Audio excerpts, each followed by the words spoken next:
Jenny left India with tears on her face and a sentence that landed harder than any fight.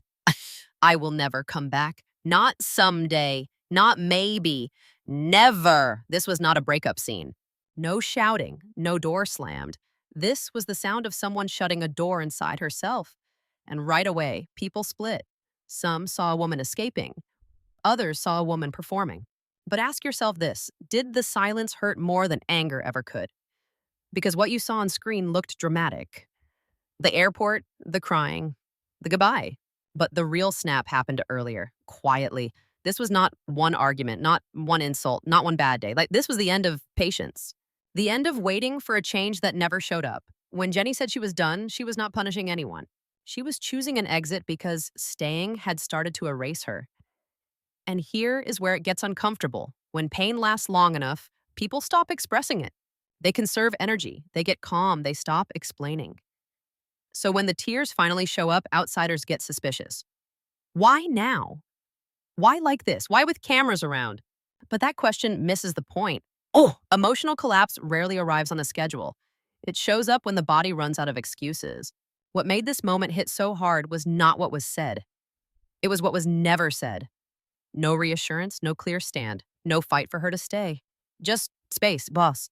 And space can feel cruel when you are already alone. And here's the detail most viewers missed. The pressure pushing her out was never loud, never explosive, and never easy to point at. Because what broke her was not one moment. It was something slower, something harder to prove, something that looks invisible until it finally ends everything. Jenny and Sumit did not start as a cautionary tale. They started online, casual, curious, and low stakes. A message here, a laugh there, then the reveal landed.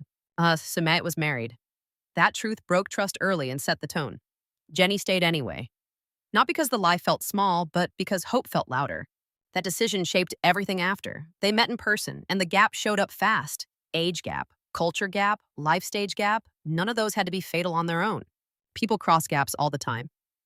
What mattered was how often Jenny bent to make space and how often Sumit asked for time. Every delay arrived with a reason. Family, timing, pressure, duty. Each reason sounded reasonable on its own. Together, they stacked into a pattern. Jenny kept choosing the hard option. She moved countries. She absorbed stares.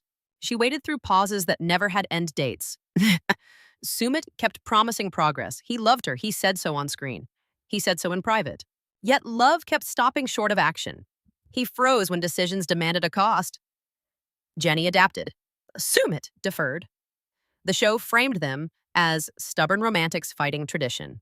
Viewers laughed at the awkward moments, the mismatched energy, the cultural misfires. There was humor there, the fish out of water scenes, the family dinners that felt tense before a single word landed.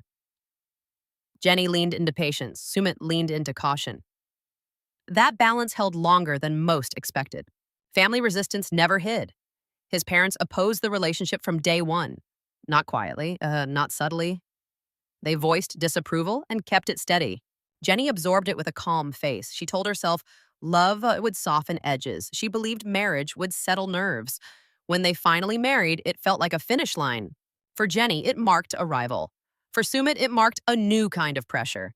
Life after marriage did not bring relief. It brought more waiting, more negotiations, more silence. Jenny stayed in India even when comfort faded. She stayed when friends questioned the toll. She stayed when the future stayed vague. Endurance became her strategy. Stick it out. Hold steady. Let time fix what courage would not. The audience split again. Some admired her grit. Others questioned her judgment. Through it all, the rhythm stayed the same. Jenny leaned forward. Sumit leaned back.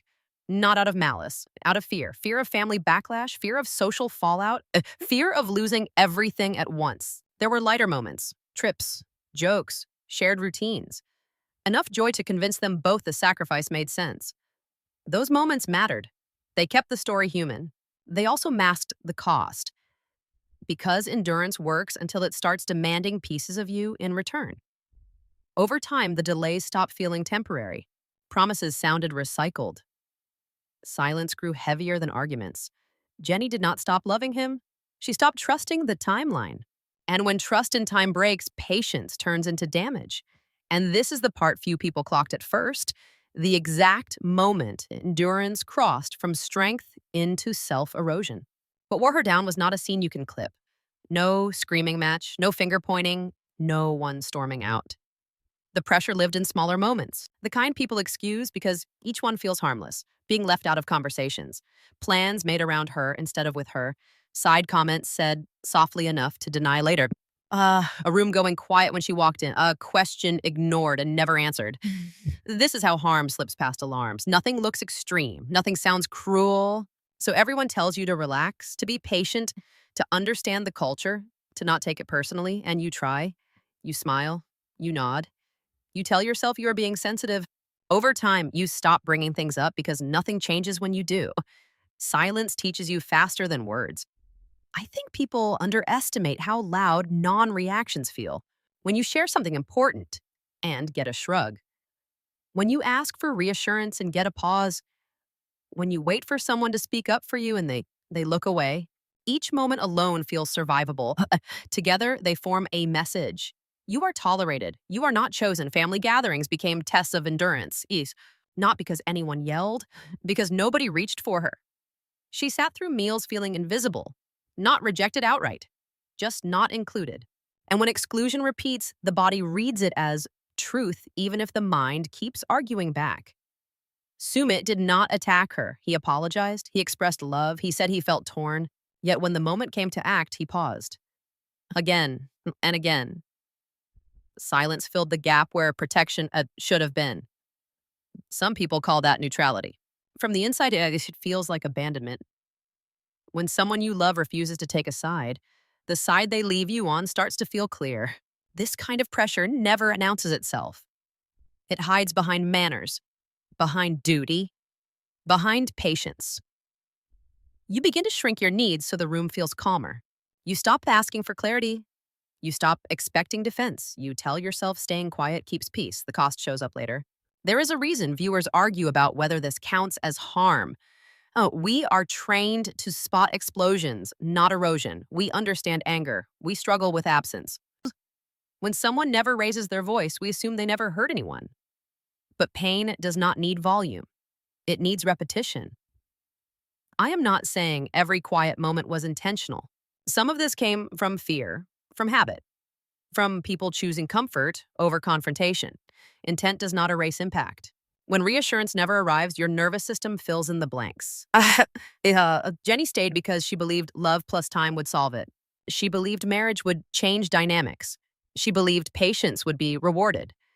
Each belief kept her going. Each delay chipped away at her sense of worth. You can love someone deeply and still be harmed by how they fail to show up. And the hardest part is this. When nothing dramatic happens, outsiders doubt your pain. They ask why you did not leave sooner. They ask why you are upset now. They ask what the final straw was. There is no satisfying answer because the weight came from everything that never happened. This kind of pressure breaks people later, not in the moment, and when it finally shows, everyone thinks it came out of nowhere. So here is then a question that matters for than blame. How long can a person live inside a relationship where they are present, loyal, and loving yet never fully chosen? Sumit often gets reduced to a single word. Coward. That reading feels neat and unsatisfying. It skips the harder work of understanding how someone learns to disappear in moments that ask for courage. Sumit grew up inside a system where obedience equals safety, where family approval decides survival, where saying no carries consequences that stretch far beyond a relationship. Fear did not arrive overnight. Fear trained him.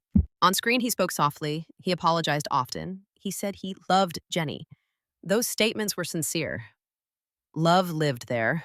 The problem showed up after the words. When a moment demanded action, his body chose freeze. Avoidance became muscle memory. Loyalty pulled him in two directions, and he learned a third option. Do nothing and hope the storm passes. People treat silence like neutrality. Silence feels harmless to the person using it. Silence feels violent to the person waiting. Each time Sumit avoided confrontation, he sent a message without saying a word. I will not protect you if protection costs me something. That message landed whether he intended it or not. Empathy matters here, and conditioning runs deep. Defying family in a tight community risks isolation, shame, long-term fallout. Sumit did not wake up planning to fail his wife. He defaulted to what kept him safe longest. That truth explains his behavior. It does not excuse the impact. But at some point, fear stops being an explanation and turns into a decision. When the same pause repeats, it shapes outcomes. Silence becomes behavior. Behavior creates reality. Jenny lived inside that reality daily. Love without follow through creates confusion. Apologies without change drain trust. You start questioning your own expectations instead of the pattern in front of you. Sumit often framed his struggle as being torn. Torn suggests equal pull. In practice, one side always won. Family comfort stayed intact. Jenny absorbed the cost. Each time he delayed, the balance tipped further. Not because he wanted to hurt her, because avoidance felt easier than choosing. This is where accountability enters. Love matters. Action proves it. When action never arrives, love becomes a feeling without protection. The question stops being whether he cared. The question becomes whether care means anything without risk attached. Viewers debate whether Sumit suffered too. He did. Guilt weighs heavy. Regret shows up in his eyes. Yet guilt did not change outcomes. Fear stayed louder. When two people suffer, the one with more power to change the situation carries more responsibility. Silence preserved his place. Silence erased hers. The tragedy sits in the small choices, the conversations he avoided, the moments he stayed quiet to keep peace. Peace for him. Pressure for her. Over time, those choices stacked. Jenny stopped expecting rescue. She started planning survival. The final interaction with his family did not erupt. No shouting, no threats, no chaos, calm voices, clear boundaries, certainty delivered without heat. That calm removed hope. Anger leaves room for repair. Calm finality closes doors. That meeting stayed quiet, and the quiet made the decision irreversible. Jenny walked away afterward with clarity she had not held before. Not rage, not drama, acceptance, and once acceptance replaces hope, staying stops making sense. The breaking point did not look like a breakdown at first. There was no raised voice, no slammed door, no public confrontation that begged to be replayed online. What happened was quieter. Jenny reached a point where questions stopped forming. When you stop asking, it means you already know the answers will not change. By then, hope had thinned out. Not disappeared in one moment, but worn down by repetition. The same conversations cycling back. The same reassurances without movement. The same sense that tomorrow would look like yesterday. Certainty replaced optimism. That shift matters. Optimism keeps you trying. Certainty tells you the effort has run its course. People often expect pain to be loud. They expect anger to announce the end, but sadness behaves differently. Sadness slows you down. It makes you practical. You stop fantasizing about fixes. You start thinking about exits. That is where Jenny landed. Not dramatic, not hysterical, resigned. The final interactions carried a tone that cut deeper than shouting ever could. Calm dismissal leaves no room to negotiate. Anger can be argued with. Certainty cannot. When expectations are stated plainly and without emotion, the message feels permanent. You realize nothing you say will move the line. You realize your presence has already been accounted for and found inconvenient. From the outside, it looked uneventful. From the inside, it felt like something closing. Jenny did not collapse immediately. She absorbed it. She processed. She weighed the years she had already given. She recognized the pattern had reached its endpoint. No escalation was coming, no rescue, no breakthrough. This is the moment many viewers misunderstand. They look for a trigger, a last insult, a final fight, and there was none. The damage came from clarity, from knowing the future had already been decided without her input. That realization drains energy fast. You stop fighting battles you already lost. Jenny did not leave to make a statement. She did not leave to force regret. She left because staying meant continuing to disappear. Survival does not always look brave. Sometimes it looks quiet and tired and necessary. Packing did not feel triumphant. It felt heavy. Each item carried memory and compromise. Years of patience folded into suitcases. The choice to leave did not erase love. It acknowledged limits. Love had asked too much. Love without protection had become unsafe.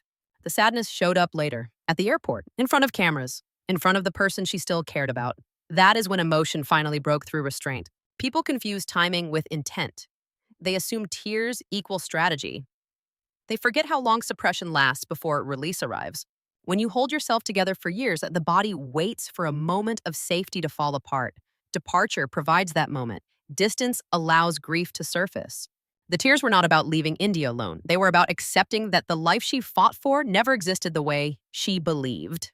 This is why her tears get misread. They arrived at the end of endurance, not at the start of drama. Jenny did not walk away angry. She walked away clear. Clear that staying would keep costing pieces she could not replace. Clear that survival sometimes means choosing yourself, even when it looks messy from the outside. The airport footage became the moment everyone argued over. Jenny crying, Sumit standing there, restrained, uncertain, watching her go. For some viewers, it looked raw and devastating. For others, it looked rehearsed. That split reaction was immediate and loud. Real pain versus performance. Grief versus manipulation. And the internet rushed to choose a side. Reality television trains audiences to doubt what they see. Especially on a show like 90 Day Fiancé, where emotion is currency and editing shapes a meaning. Viewers know cameras change behavior. They know scenes are curated. So when someone cries in a high-stakes, highly visible moment, suspicion feels logical. People ask, why now? Why here? Why with cameras rolling? But those questions flatten complexity. Public emotion does not automatically mean fake emotion. At the same time, authenticity does not cancel awareness of being filmed. Both can exist at once. A person can be genuinely overwhelmed and still conscious of the lens. Reality TV lives in that overlap, and audiences are conditioned to mistrust it. The goodbye scene carried layers that different viewers read differently. Jenny's tears landed as proof of heartbreak for those who had watched her endure quietly. For others, the timing felt strategic. If the pain was real, why did it wait until departure? If she was done, why cry so hard? These interpretations say as much about audience expectations as they do about her. Sumit's stillness added fuel. Some saw a man frozen by regret. Others saw emotional distance. Silence on screen invites projection. When someone does not explain themselves in the moment, viewers fill in the gaps with their own experiences. If you have been manipulated, you see performance. If you have been abandoned, you see grief. Social media thrives on certainty. Clips circulate without context. Expressions get looped until they lose nuance. A single tear becomes evidence. A pause becomes guilt. The trial happens fast, and complexity rarely survives it. Reality TV encourages this by offering fragments, not full emotional timelines. What rarely gets discussed is how pressure builds off camera. Years of restraint do not always show until release arrives. The airport represents separation, safety, and finality all at once. It is often where composure collapses because there is nothing left to hold together. That does not mean the collapse was staged. It means the environment changed. At the same time, skepticism is not cruelty. Audiences have learned patterns. They know storylines are crafted. They know tears can be weaponized. Questioning does not equal denial. It reflects awareness of how this genre operates. The problem arises when doubt turns into dismissal without curiosity. Both readings exist because the footage supports both. The emotion is real enough to feel. The setting is produced enough to question. Reality TV depends on that tension. It invites belief and disbelief simultaneously. That is not a flaw. It is the mechanism. Jenny's tears became a Rorschach test. People saw what they were primed to see. Pain, a performance, or an uncomfortable mix of both. The truth likely sits in between, shaped by emotion, exhaustion, and the unnatural pressure of living endings on camera. What viewers did not realize is how much production choices influenced which moments felt loud and which ones stayed invisible. And that matters because what you are shown at the end can radically change how you judge everything that came before. Even when cameras roll, they do not capture everything. What ends up on screen is chosen, shaped, and framed. Editors prioritize scenes that create flow, tension, and emotional beats. Moments that are too subtle, too private, or too uncomfortable often get cut or shortened. This is not a conspiracy. It is standard television practice. The result is that the story viewers see is necessarily incomplete. Jenny's days leading up to her departure were full of moments most never saw. Long stretches of quiet, brief expressions of exhaustion, pauses that revealed her inner calculations. These were mostly invisible. Viewers only saw the highlights, arguments, tears, confrontations. That selective visibility created an emotional shorthand. People interpreted her as fragile, dramatic, or strategic based on what the camera chose to show, not the full reality of her experience. The absence of context magnifies suspicion. When you see someone cry without knowing the years of pressure behind it, it looks sudden. When someone is silent in a tense exchange, it looks like cowardice. The gaps in coverage encourage debate.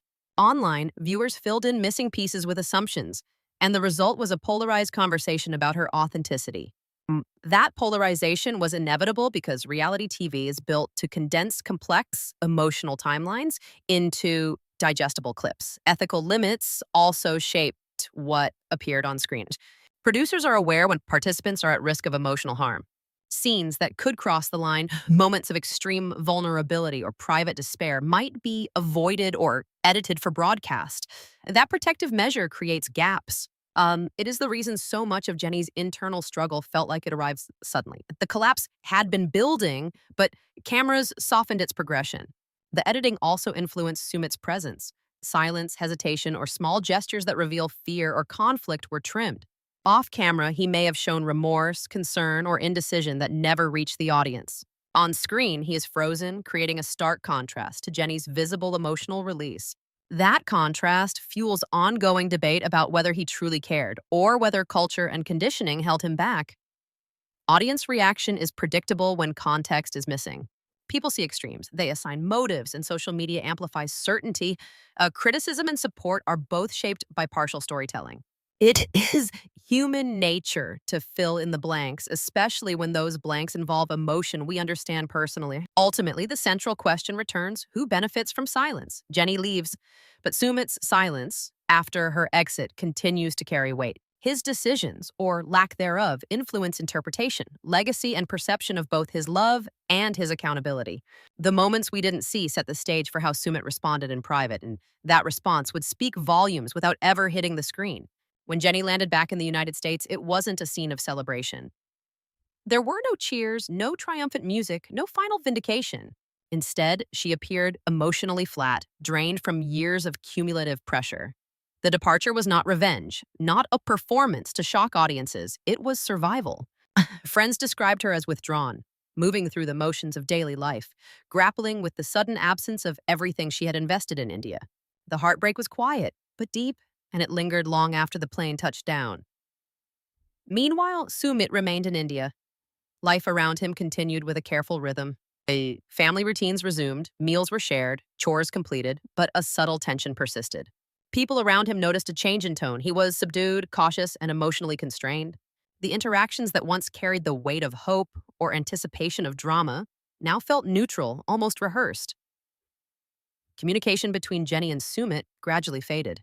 Texts and calls became sparse, conversations truncated, and eventually they existed in parallel worlds rather than a shared one. For viewers, slow endings like this are disorienting. Reality television conditions audiences to expect explosions, shouting, confrontations, dramatic ultimatums. When resolution comes in whispers, through absence and distance rather than spectacle, it challenges expectations. The quiet separation confuses more than it clarifies, leaving people scrambling for moral conclusions or emotional takeaways.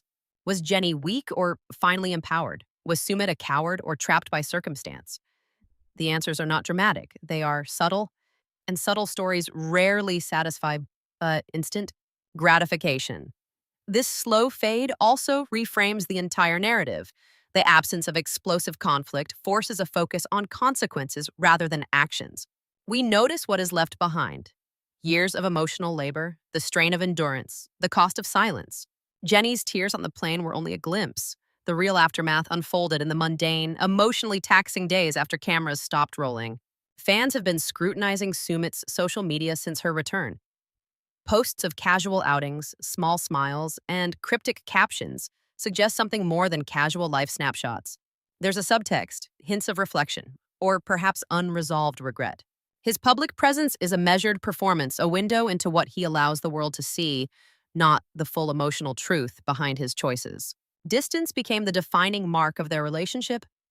It was not marked by dramatic confrontations or explosive declarations. Instead, it was measured in absence, emotional withdrawal, and the fading cadence of communication. This slow unraveling leaves the audience in a prolonged state of curiosity, trying to decode what remains unspoken. Every post, every quiet gesture from Sumit now carries hidden meaning, teasing viewers with the emotional puzzle he is leaving behind. After Jenny returned to the United States, social media became a magnifying glass for what fans couldn't see in real life. Sumit's recent posts showed him smiling, enjoying casual outings, sometimes horseback riding, other times in quiet cafes. On the surface, it looked like life was moving on normally, but fans who follow every detail closely started reading between the lines. The smiles, the carefully timed photos, even the captions carried subtle hints of tension, or at least restraint. Happiness doesn't always mean the absence of conflict. It can also be a mask, a strategy to maintain appearances while private doubts and regrets simmer quietly. This isn't about pretending or performing for attention. It's about human behavior under pressure. After years of public scrutiny, family interference, and emotional strain, displaying selective joy becomes a tool for control. Sumit knows the cameras, the audience, and the judgment. Each post is measured, offering glimpses without vulnerability, echoing the silence patterns that defined his behavior in India. He smiled publicly but privately. The emotional distance with Jenny remained. Fans noticed language like, "so lucky to have you," or references to scarcity in captions. At first glance, it seemed sweet, romantic even. But the word choice opens a deeper layer. Scarcity suggests limits, longing, or awareness that the connection they once had isn't effortless anymore. It hints at desire for happier times, a subtle acknowledgement of what has shifted. This mirrors the earlier pattern of silence. Love may exist, but action and choices didn't follow, creating invisible pressure that lingers long after departure. The hardest part is realizing that optimism can sometimes be survival instinct rather than denial. A smile can hide fear of losing family approval, regret over decisions, or the difficulty of navigating a relationship stretched across continents and past disappointments. Public happiness is not proof of resolution, it is a curated signal.